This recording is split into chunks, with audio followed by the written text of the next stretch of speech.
नमस्कार दर्शकों, दत्तांश के इस नए चुनावी विश्लेषण में आपका स्वागत है। आज हम चर्चा करेंगे हरियाणा चुनाव किस तरफ जा रहा है, क्योंकि अब मुश्किल से चुनाव में 10 दिन से भी कम समय बचा है और देखना यह है कि किसकी सरकार बनने की संभावना है, किस पार्टी को बढ़त मिल रही है, बीजेपी कहाँ खड़ी है और कांग्रेस कहाँ खड़ी है, और आईएनएलडी, बीएसपी, इंडिपेंडेंट, बागी उम्मीदवार, आम आदमी पार्टी जैसे अन्य दल कहाँ खड़े हैं। तो आज के इस डेटा एनालिसिस के आधार पे चुनावी विश्लेषण की चर्चा में अनुज से हम समझेंगे कि हरियाणा में तस्वीर क्या बन रही है। नमस्कार संजीव जी, नमस्कार दर्शकों। और आज 26 सितंबर है। हरियाणा चुनाव में मात्र एक हफ्ता बचा हुआ है। चुनाव जो कि जब शुरू हुआ था लोकसभा के बाद, एक इस तरह का मोमेंटम बन रहा था कि कांग्रेस अपनी सबसे ऐतिहासिक जीत की तरफ बढ़ रही है हरियाणा में। उसको लग रहा था कि 60 से ज़्यादा सीटें आएंगी, लेकिन अचानक से 26 सितंबर को अगर आज हम देखेंगे तो चुनाव थम सा गया है। कांग्रेस जो एकदम से बढ़ रही थी, गैलप कर रही थी विक्ट्री की तरफ, उसको ब्रेक सा लग गया है। और आज ऐसा लग रहा है कि कांग्रेस शायद 50 से नीचे रह जाएगी और शायद अगर यही आलम रहा तो 45 का आंकड़ा पार करने में भी उनको मुश्किल होगी। ऐसे क्या क्या कारण आपने देखे जिससे आप कह रहे हैं कि कांग्रेस का जो ग्राफ है वो पिछले 10 दिन में नीचे आ गया है? देखिए, कांग्रेस पार्टी सेल्फ गोल करने में सबसे आगे है और उसके जो नेता हैं, अगर हम देखा जाए तो कांग्रेस जो है वो नेताओं की पार्टी हो गई है, कार्यकर्ताओं की पार्टी नहीं रह गई है। तो सबसे पहली चीज, जो चुनाव में टिकट का डिस्ट्रीब्यूशन हुआ, उसमें कहीं ना कहीं पे लोगों को ऐसा लगा कि ये कांग्रेस नहीं बल्कि हुड्डा कांग्रेस हो गई है। और 90 सीटों में से 72 टिकट जो है, जो न्यूज़पेपर्स और जो अन्य खबरें को अगर बिलीव किया जाए तो 72 सीटों में जो टिकट दिए गए वो हुड्डा लॉयलिस्ट हैं। जिसकी वजह से क्या हुआ कि कांग्रेस के जो अन्य बड़े नेता थे, जैसे शैलजा जी हैं, सुरजेवाला जी हैं, वो नाराज हो गए। इस चुनाव में दलित वोटों के महत्व को अगर कोई भी समझता है तो उसको ये लगेगा कि शैलजा जी की नाराजगी कांग्रेस को कितना बड़ा नुकसान कर सकती है। लेकिन अब तो वो नाराज नहीं है, अब तो वो कह रही हैं कि वो चुनाव प्रचार करेंगी और जो अफवाह चल रही थी कि वो पार्टी छोड़ सकती हैं उसको भी उन्होंने खारिज किया और कांग्रेस पार्टी ने भी खारिज किया। और कई लोग ये कह रहे हैं कि बीजेपी जो शैलजा जी को महत्व देने की बात कांग्रेस से कहने लगी, शायद बीजेपी को ये आशंका है कि उसके साथ दलित कम जा रहे हैं इस चुनाव में। कभी कभी क्या होता है कि जब कोई खबर चलती है तो वो जो है एक महत्वपूर्ण खबर में परिवर्तित हो जाती है। शैलजा जी अपने आप में कितने सीटों में लोगों को जिता पाएंगी, कितनों को हरा पाएंगी, ये तो बात अलग है। लेकिन एक नैरेटिव बना कि जो पार्टी अपने सबसे बड़े दलित लीडर को उस तरह का सम्मान नहीं दे रही है, वो दलितों को कितना सम्मान देगी, ये एक नैरेटिव बना। और बीजेपी जो कि एक बहुत ही ऑर्गेनाइजेशन बेस्ड पार्टी है, जिसका कि ग्रास रूट लेवल तक काडर है, और कांग्रेस के पास यही चीज़ नहीं है। कांग्रेस का पिछले 20-25 सालों में हरियाणा में ऑर्गेनाइजेशनल स्ट्रक्चर पे उसने कभी भी ध्यान नहीं दिया और लगातार वीक होता रहा। तो जो मैसेजिंग की जहाँ तक बात है कि कौन सा मैसेज ग्रास रूट लेवल तक पहुँचाया जा सके, उसमें कहीं ना कहीं पिछड़ती दिख रही है। और बीजेपी इस नैरेटिव को कहीं ना कहीं बनाने में एक कहें कि उसने एक शुरुआत सी कर दी कि शैलजा जी जो इनके सबसे बड़ी दलित लीडर हैं, और उसमें वो जोड़ रहे हैं कि अशोक तंवर जो पहले पीसीसी के अध्यक्ष भी थे, वो भी पार्टी छोड़ के चले गए। तो दलित नेता जो भी है, जो बड़ा हुआ, वो पार्टी छोड़ के चला जाता है, क्योंकि कांग्रेस पार्टी अपने दलित नेताओं को तजब्बो नहीं देती है।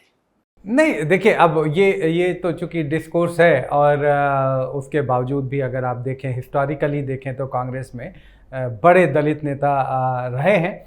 आप जगजीवन राम जी से लेके महावीर प्रसाद तक आप देख सकते हैं। लेकिन हरियाणा में अगर बीजेपी और कांग्रेस दोनों पार्टियों को देखें तो सबसे ज़्यादा सीटें इन दोनों में जीतने का रिकॉर्ड भी कांग्रेस के पास ही है।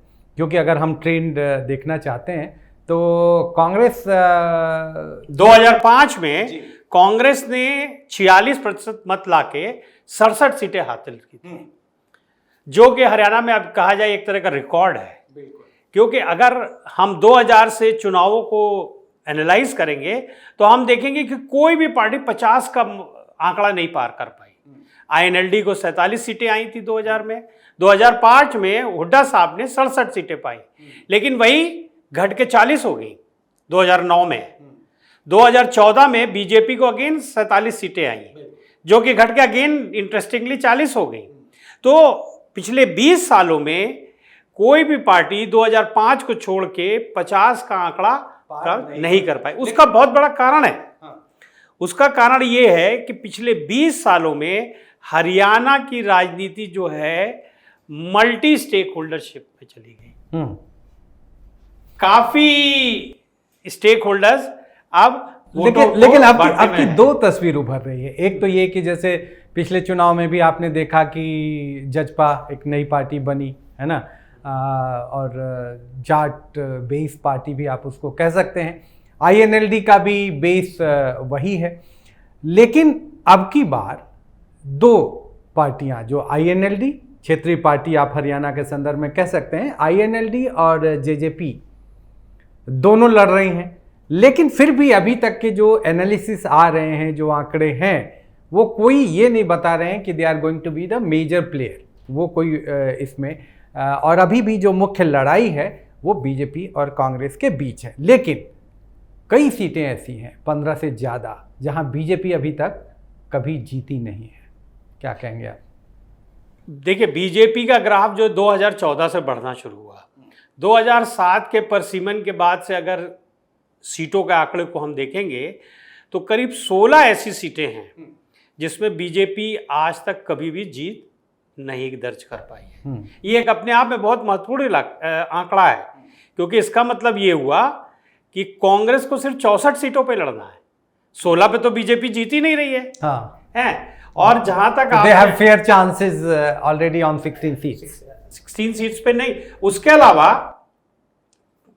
हरियाणा का चुनाव जो है वो एक उसका अपना एक अलग मिजाज है हरियाणा के चुनाव का।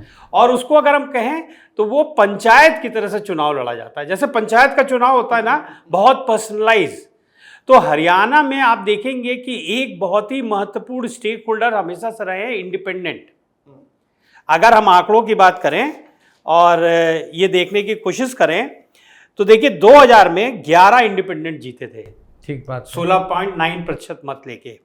वही उनका आंकड़ा हो गया 2005 में 10, 2009 में 7, 14 में 5, 19 में अगेन 7। तो मतलब कि इंडिपेंडेंट जो कि बहुत ही इंपॉर्टेंट स्टेक होल्डर है, almost 10% of the seats and 15 to 10% of the votes लेके जा रहे हैं। और कुछ इंटरेस्टिंग बातें और निकल के आती है। एक पुंडरी सीट है कैथल में, 1996 के बाद आज तक कोई भी पॉलिटिकल पार्टी वहां पे नहीं जीती है, वहां पे सिर्फ इंडिपेंडेंट ही जीत रहा है। तो आपकी क्या क्या सीन चल रहा है वहां? और एक और सीट है रनिया 2000, उसमें भी 2005 के बाद कांग्रेस और बीजेपी में से कोई भी नहीं जीता है। तो ये जो है अगर हम देखेंगे तो कुछ चीजें जो बहुत क्लियर हो जाती हैं कि कांग्रेस बीजेपी दो मुख्य पार्टियां हैं, लेकिन उन मुख्य पार्टियों में भांजी मारने के लिए इंडिपेंडेंट, रेबल, आईएनएलडी, बीएसपी और जेजेपी और चंद्रशेखर साहब की पार्टी के जो अलायंसेज हैं वो नुकसान उनको ये पहुंचा सकते हैं कि शायद मेजॉरिटी से दूर। लेकिन दोनों पार्टियां बागियों से जूझ रही है। कुछ को तो समझा बुझा के वापस लाए हैं, बीजेपी भी लाई है, कुछ को कांग्रेस भी लाए हैं। लेकिन अभी भी जो पार्टी के बागी उम्मीदवार हैं they may damage the leading parties. Rebels को देखिए, मैं तो मानता हूं कि वो जो है हरियाणा में 5वीं पॉलिटिकल पार्टी है क्योंकि वो 60 सीटों पे करीब करीब आप देखेंगे रेबल्स चुनाव लड़ रहे हैं और 20 सीटें ऐसी हैं जहां पे वो गणित बिगाड़ने का काम कर सकते हैं रेबल कैंडिडेट। जैसे अंबाला की सीट, अंबाला की सीट अगर हम देखें तो एक बहुत ही इंपॉर्टेंट, आपने नाम सुना होगा, बड़ा चर्चा में है हिसार से सावित्री जिंदल जी, हाँ, भाजपा से टिकट चाहती थी, उनको टिकट नहीं मिला और वो इंडिपेंडेंट के रूप में खड़ी हो गए और आज लोग ये कह रहे हैं कि वो चुनाव जीत सकती है। उसी तरह से अगर हम देखें तो गन्नौर से देवेंद्र कद्यान जी हैं, जो कि भाजपा का गणित फिर से बिगाड़ सकती है। और अगर आप आगे बढ़ेंगे तो रनिया से रंजीत सिंह चौटाला जी, जो कि 2019 परिवार के ही दो लोग आमने सामने और मंत्री भी थे गवर्नमेंट में, अभी कुछ दिन पहले उन्होंने रिजाइन किया। वो रिजाइन करके फिर से इंडिपेंडेंट के रूप में चुनाव लड़ रहे हैं, क्योंकि उनको भाजपा से टिकट नहीं मिला। अंबाला में बड़ा इंटरेस्टिंग सा चल रहा, अंबाला कैंटोनमेंट में निर्मल सिंह जी जो चुनाव लड़ रहे हैं, उनकी बेटी कांग्रेस से हैं। और एक चीज और है, बहुत से बागियों को ये कहा जा रहा है, ये खबरें ऐसी आ रही हैं कि बहुत से बागी जो थे उनको हुड्डा साहब ने काफ़ी मेहनत करके बैठा दिया, लेकिन जो शैलजा जी की जो इन्फ्लुएंस की सीट्स थी वहाँ पे बागी अभी भी खड़े हुए हैं और डैमेज कर सकते हैं। तो अंबाला कैंटोनमेंट हो गया। एक इम्पॉर्टेंट और बड़ा ही इंटरेस्टिंग मुकाबला चल रहा है जगाधरी में। जगधारी में गुर्जर डोमिनेटेड इलाका है, वहाँ पे आदर्श पाल गुर्जर थे जो कि पहले कांग्रेस में थे और अभी आप पार्टी में चले गए और वो आम आदमी पार्टी के कैंडिडेट के रूप में चुनाव लड़ रहे हैं। ठीक है, उसके अलावा वहाँ पे जो कांग्रेस के कैंडिडेट अकरम खान, वो वहाँ से चुनाव जीते भी हैं और जीतते रहे हैं। और जगधारी में हम देख रहे हैं कि बीजेपी के जो कंवर पाल गुर्जर है और ये अपने आम आदमी पार्टी के, तो वहाँ पे हिंदू गुर्जर और मुस्लिम गुर्जर कैराना की तरह से एक वहाँ पे भी जो है स्थिति, नूह में भी जैसे ये चर्चा आती है कि गोत्र पे मामला फाइनली जाता दिख रहा है। कई जगह 36 बिरादरी किसी के समर्थन में आगे आ रही है। तो ओवरऑल अभी मतलब अब 5 अक्टूबर को तो वोट पड़ेंगे, ओवरऑल सिनेरियो क्या एमर्ज कर रहा है? विच party is leading and which party is lagging behind? और ये जो आम आदमी पार्टी, बीएसपी, आईएनएलडी, जेजेपी, बागी, ये कितनी सीटों तक समेट जाएंगे? एक मोटा मोटी देखिए, इसमें एक इंटरेस्टिंग चीज हो रही है कि कांग्रेस का जो एक, जिसको कहना चाहिए, जो एक मोमेंटम सा बना हुआ था तेजी से, it was galloping towards a spectacular victory, वो कहीं ना कहीं पर रुकती और थमती सी दिखाई पड़ रही है। और बीजेपी का कैंपेन जो कि पूरी तरह से कहा जाए एकदम लैकलस्टर हो गया था, कहीं पे पिक नहीं कर रहा था, वो धीरे धीरे पिक कर रहा है।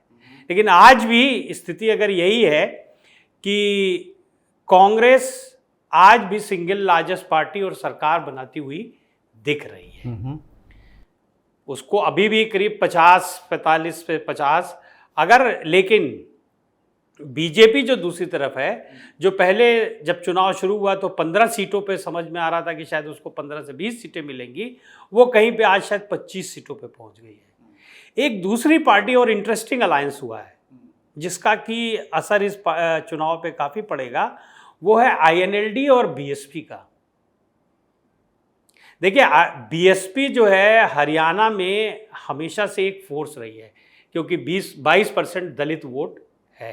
हाँ, लेकिन बीएसपी को तो लगभग 5% के आसपास वोट मिलता रहा है। एक ही बार उनका एक सांसद चुने गए थे। लेकिन बीएसपी और आईएनएलडी कहीं 1 और 1 11 ना कर दें, क्योंकि आईएनएलडी का भी अपने आप में काफ़ी वोट है।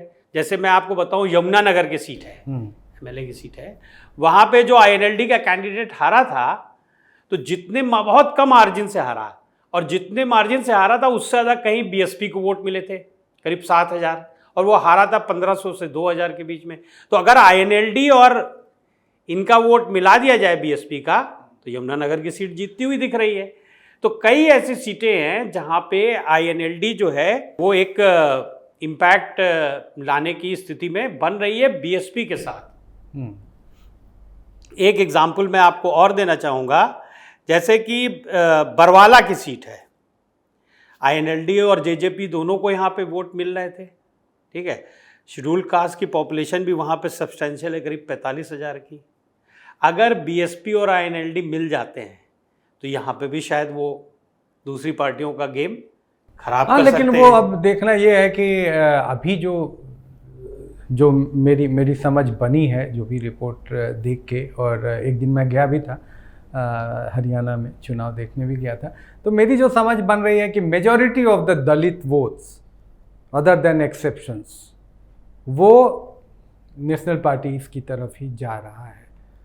देखिए, तो बीएसपी आईएनएलडी को कुछ पॉकेट्स में बढ़त हो सकती है, जैसे बीजेपी के भी कुछ पॉकेट्स हैं जहां बीजेपी बहुत स्ट्रांग है, जैसे वो 11 सीट जिसको ये अहिरवाल बेल्ट है, राव इंद्रजीत सिंह वाला इलाका, जीटी रोड बेल्ट जिसको बोला जाता है, उसमें पीछे इन लोगों को 23 सीट बीजेपी को मिली थी। ऐसे ही कांग्रेस के कुछ पॉकेट्स हैं जहां कांग्रेस बहुत मजबूत है और बीजेपी उसमें डेंट नहीं मार पा रही है। तो ओवरऑल देखें तो मुझे नहीं लगता कि दलित वोट बहुत स्कैटर होंगे इस चुनाव में। वो 2, 3, 4 सीटें छोड़ के बाकी जगह वो नेशनल पार्टी। देखिए, एक बहुत ही इंपॉर्टेंट 2-3 फैक्टर्स हमको यहाँ पे ध्यान रखने होंगे।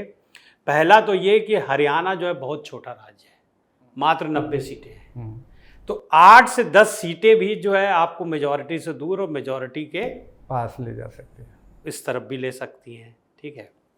दूसरी चीज़ ये है कि हरियाणा में कॉन्स्टिट्यूएंसीज बड़ी छोटी हैं। 2 लाख से ज़्यादा वोटर्स की कॉन्स्टिट्यूएंसी मुश्किल से 15 या 20% होगी, जिसमें से अगर हम ये मान के चले कि 60% का मतदान होता है तो करीब 1.5 लाख लोग मतदाता वोट डालने आए, 60 से 65%। उसमें जो है 5 से 6 स्टेक होल्डर्स हो गए। तो अगर कोई भी ग्रुप अगर 10 से 15 हजार वोट लेके आ जाता है तो वो आपकी हार जीत को प्रभावित कर सकता है। क्योंकि हरियाणा का अगर आप डेटा देखेंगे 14 का 19 का अगर चुनाव का विश्लेषण करेंगे तो करीब 5000 से नीचे मतों से जीतने वाली सीटों की संख्या करीब 30 से 35 है। आज भी 26 सितंबर को जो हम डेटा एनालिसिस कर रहे हैं और जो हमारे पास फील्ड से रिपोर्ट्स आ रही हैं और जो हम फील्ड में जा रहे हैं तो पता चल रहा है कि कांग्रेस की करीब करीब 30 सीटें जो हैं जिनको हम कह सकते हैं कि क्लियर है, अच्छा, जिस पे कांग्रेस जीत रही है। उसी तरह से बीजेपी की करीब 18 सीटें क्लियर है। हाँ, टोटल हो गई 48, बाकी बचे 7-8 सीटें हुई और तो करीब आज भी 30 से 40 सीटें हैं जिसमें बड़ा टफ कॉन्टेस्ट है। बहुकोणीय है जहां पे 5 से 10 हजार सीटों वोट्स जो है वो आपकी किस्मत तय करेंगे। Very good. तो दर्शकों देखिए, अभी ये जो धुंध चुनाव में बाकी है और उसको धुंध को साफ होने में अगले 2-3 दिन में कितना रिसोर्सेज, कितनी एनर्जी पॉलिटिकल पार्टीज लगाती हैं और क्या दृश्य उभरता है, इस पे फिर हम एक नया वीडियो लेके आएंगे। तब तक आप दत्तांश के वीडियोस को लाइक करिए, शेयर करिए और चैनल को सब्सक्राइब करिए। बहुत बहुत आभार, धन्यवाद। धन्यवाद दर्शकों। और संजीव जी, मैं एक चीज़ बताना चाहूँगा यहाँ पे, 1 या 2 दिन में हम फाइनल आंकड़े लेके आने वाले हैं। बहुत बढ़िया। किस पार्टी को कितनी सीटें आएंगी तो वो बड़ा इंटरेस्टिंग होगा, क्योंकि आज जो है 26 तारीख सिर्फ इसलिए महत्वपूर्ण नहीं कि 1 हफ्ते बचे हैं, 26 तारीख इसलिए भी महत्वपूर्ण है कि आज से दिग्गज चुनाव प्रचार में उतरे हैं। राहुल गांधी की सभा है, प्रधानमंत्री मोदी जी ने कल सभा की, अमित शाह जी पहले से ही सभाएं कर रही हैं, कांग्रेस भी अब पूरा अपना ताकत झोंकेगी। तो 2 या 3 दिन के बहन जी भी आने वाले, बहन जी हैं जिन्होंने कल ही देवीलाल जी के जन्मदिन पे उन्होंने बहुत बड़ी रैली की जिसमें काफी भीड़ आई। और तो 2 या 3 दिन में एकदम क्लियर हो जाएगा और हमारा नेक्स्ट प्रोग्राम जो होगा उसमें हम फाइनल आंकड़े लेके आएंगे कि किस पार्टी को कितनी सीटें मिलने की संभावना है। तो दर्शकों, हमारा चैनल देखते रहिए। बहुत बहुत धन्यवाद।